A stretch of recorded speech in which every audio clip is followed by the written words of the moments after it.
দুপুরবেলা মনে মনে বসে বসে ভাবছিলাম যে কি করব কিন্তু ভাবছি একটু ড্রয়িং করি, কারণ অনেক দিন হয়ে গেছে ড্রয়িং করিনি গাইস। তো চলো একটু ড্রয়িং। তো আমি কি ড্রয়িং করব? সূর্যমুখী ফুল আঁকবো পাতা দিয়ে। চলো পাতা খুঁজতে বেরিয়ে গেছি, কিন্তু কি পাতা নেবো আমি এখন সেটাই বুঝতে পারছি না। চারিদিকে গাছপালা ভর্তি। ঠিক আছে পাতা, তাড়াতাড়ি কমেন্ট করে বলো।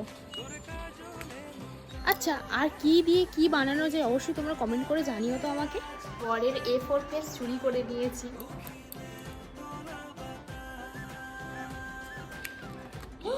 ওয়াও, দারুণ হয়েছে, দারুণ। বাকিগুলো করে নিই।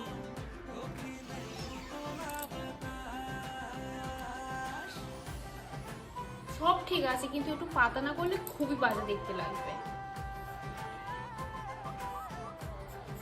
পাতাটা করে কেমন লাগছে জানার জন্য খুব একটা ভালো, বাট ফুলটা কিন্তু 10/10। তোমরা তবে কমেন্ট করো, আর নেক্সট কি করবো সেটাও কমেন্ট করে জানাও। ওকে।